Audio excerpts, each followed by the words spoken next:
Hi people, it's me, Anja. My pronouns are she and her, and welcome back to my channel for another Release and Leads video. The first book on this list is called In the Key of Us. This book is a middle grade contemporary that follows a pair of black sapphic girls who connect at a music camp over mental health, grief, and music. This book is absolutely so good, and I really enjoyed it. First of all, the format and the writing was literally so pretty, and I really enjoyed that because it made the story come to life so well. And like the alternating perspectives worked so well because the two main characters were literally so well developed and so distinct. The camp setting was literally so atmospheric. The sapphic romance was so well developed and it was so lovely. I just really enjoyed reading this book because it was so good. The story is absolutely so immersive and it's so well done. The anxiety representation was so great. The plot, like I mentioned, is so engaging. This story is so underrated and it's absolutely so awesome and it deserves so much more hype. So anyway, with all of that said, basically every single element of the story was so well developed. I rated this book 4 stars and I would highly recommend it.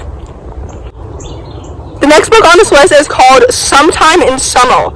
This book is a YA contemporary that follows a young main character who's lately been cursed by bad luck, but then her magical summer changes everything. This book was so good. It was one of my most anticipated releases of the entire year because if you didn't know, this author previously wrote Summer of Salt, which was one of my favorites of 2020, and I just know that her writing is so good, and this book was absolutely no exception.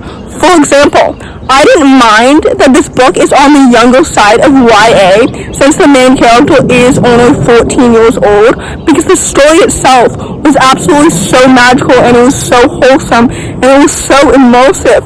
The plot was so intriguing. The platonic and family dynamics were so well developed and so wonderful. This book is so good. I rated it 4 stars because I just really enjoyed everything about it. The characters were so well developed and so distinct. The story was absolutely so engaging and so readable. This book is so good. Anyway, like I said, I rated this book 4 stars because I really enjoyed it. And with that said, I would highly recommend it. The next book on this list is called In the Beautiful Country. This book is a middle grade historical fiction story that follows a young girl who immigrates from Taiwan to the United States in the 1980s. This book is absolutely so fantastic, and I rated it 4 stars because I really enjoyed it. First of all, the free verse format was so lyrical, and it really made the story come to life so much more because it was so pretty. You know what I mean? The plot was absolutely so intriguing and so engaging. The characters were so well developed and so distinct. The family dynamic felt so authentic and so well done.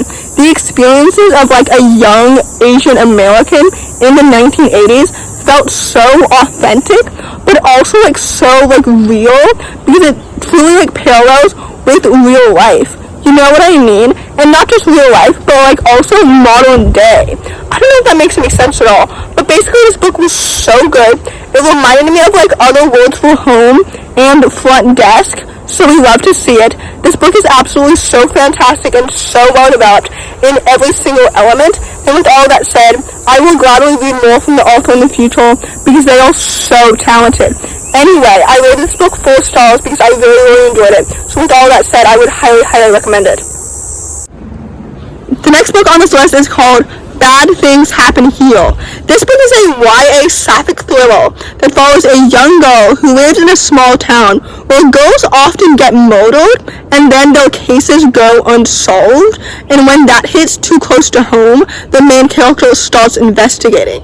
This book is absolutely so fantastic and I really enjoyed it. I already had like low expectations before reading this book, surprisingly, because even though like I've read the author's previous book, this is what it feels like, and I rated it 5 stars. That book was a YA contemporary, and this book is a thriller, And I typically don't like thrillers because I typically find them to be predictable and therefore not immersive. But this book was so immersive because I was absolutely so caught up in absolutely everything. First of all, the representation was so lovely and it was absolutely so wonderful.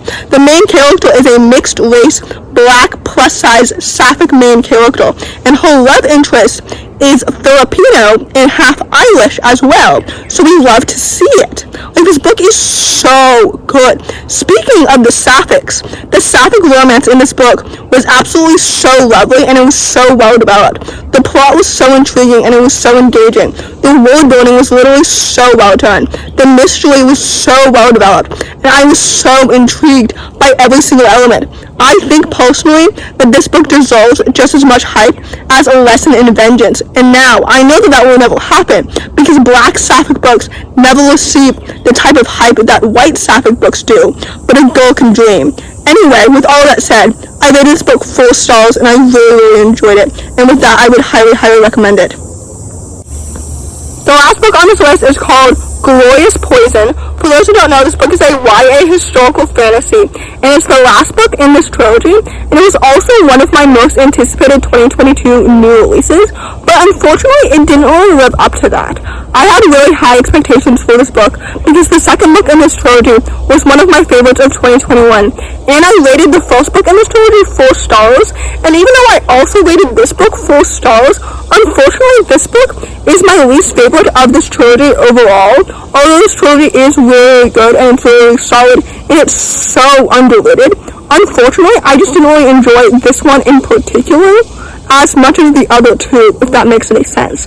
Like, personally, I felt like, even though like I was so attached to these characters and I truly missed them because they're so well developed and so distinct, I also like love the sapphic romance and the found family and all the friendships and all the romances and everything. I wasn't as interested really in the plot or in the politics as much as I used to. I don't really know why, but like that's why I wasn't as like interested or as immersed into this story particularly as I really like used to be. But don't get me wrong, the world building was so great and it was so well done, and this author is really talented, and I will continue to support her in the future. It's just that personally, this book in particular was kind of disappointing, although I can't quite pinpoint particularly why, if that makes any sense. So anyway, with all that said, I rated this book 4 stars. I would overall recommend this trilogy, so take that as you will. So, in conclusion, first of all, I rated all these books 4 stars, so I would highly recommend them all. And second of all, honestly, I'm becoming more and more satisfied with my reading gear as I read more and more really good quality books. For example, in the month of June, I read 35 books in total, which was very satisfying for me. So I really hope that this continues as the year continues. You know what I mean? Anyway, with all of that said, if you enjoyed this video, please don't hesitate to give it a big thumbs up. Comment down below the tennis ball emoji if you made it all the way to the end of the video. Thanks for watching. Subscribe to my channel if you're new, and I'll see you in the next video. Bye!